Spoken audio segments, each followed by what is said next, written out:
నమస్తే అన్న, అందరికీ నమస్కారం.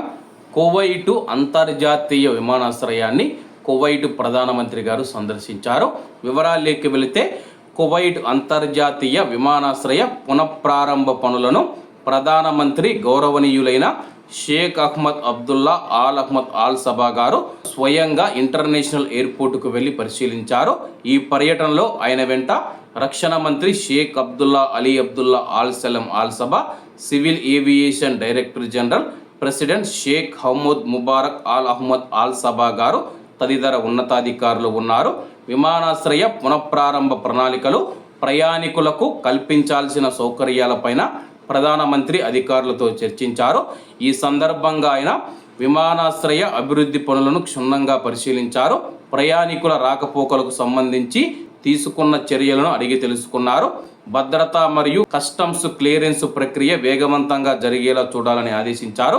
విమానాశ్రయంలోని ఇతర కీలక విభాగాలను సందర్శించి వాటి పనితీరును సమీక్షించారు.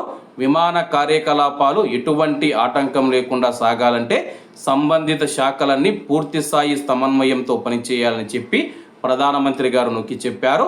ఆమోదించిన ప్రణాళికల ప్రకారం విమాన రాకపోకలకు ఎటువంటి ఇబ్బందులు కలగకుండా సర్వసిద్ధంగా ఉండాలని ఆయన ఆదేశాలు జారీ చేశారు. అసాధారణ పరిస్థితుల కారణంగా నిలిచిపోయిన విమాన సర్వీసులను తిరిగి పునరుద్ధరించేందుకు కృషి చేస్తూ ఉన్న జాతీయ మరియు సాంకేతిక బృందాలను ఆయన ప్రత్యేకంగా అభినందించారు.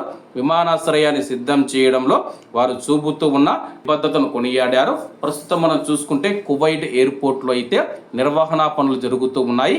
ఇరాన్ దాడులు చేసిన తర్వాత కువైట్ ఎయిర్పోర్టు స్వల్పంగా దెబ్బతిందనమాట.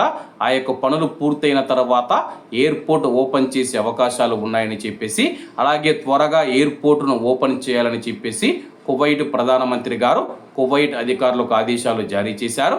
కాబట్టి అందరూ బాగుండాలి, అందులో మనం ఉండాలి. అందరికీ నమస్తే అన్న, జై హింద్.